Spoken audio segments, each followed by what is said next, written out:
বল, এটা তোদের জমি বল, সেটা আমাদের পেঁয়াজের জমি।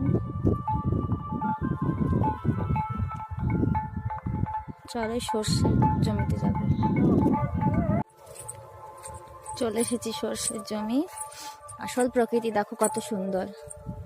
এদিকে আবার পেঁয়াজ।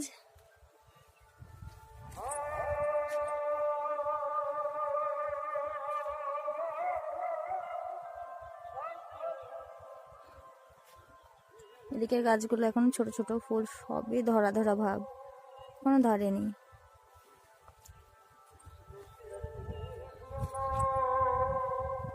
এর নাম আসল প্রকৃতি।